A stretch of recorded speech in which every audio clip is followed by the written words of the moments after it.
Star Wars film, Revengeant. Looks like a Star Wars film. Started like a Star Wars film. Ended like a Star Wars film. Who wants to make the first comment of our Star Wars fan fiction film? Gets in there and gets in and out in 7 minutes. I guess has a negative ending to it. So basically, not a negative ending, but the bad guy ending to it. Go to the gentleman in the last row.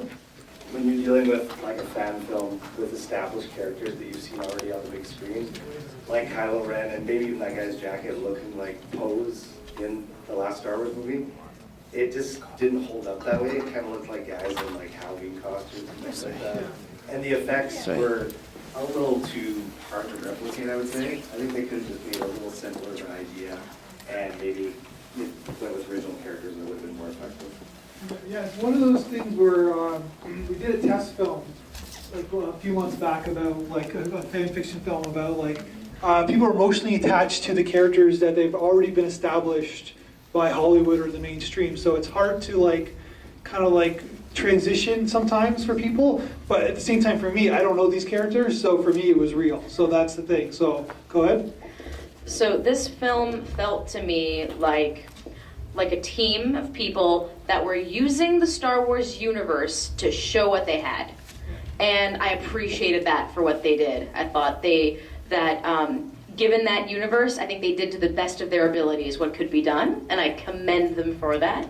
That being said, they went up against a mammoth franchise to replicate with the best of the best cutting edge things they were trying to pair up with. Given the framework they had, I think they did a really good job.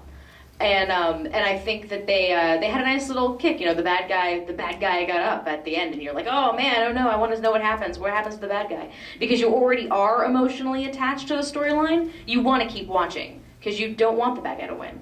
So I think they utilized as best they could, and I thought that was commendable for sure. And definitely the twist of this movie is that the bad guy wins, right? Like, so that's sort of, I didn't expect it to happen because usually you watch a Star Wars film, the good guys win, right? I guess like even Empire, whatever, it's like, it's still the good guys win. Go ahead.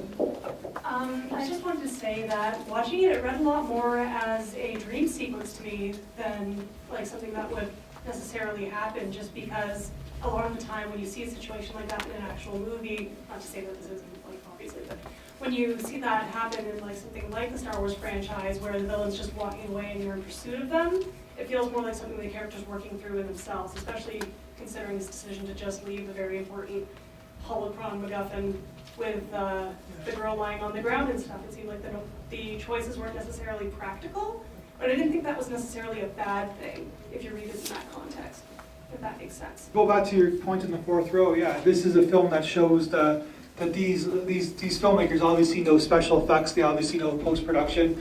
They even broke the fourth wall with the end, like the thing at the end telling us like, look what we did. Like, look at these characters and look what we did in post-production kind of a thing. So it's like, it's a very valid comment showing.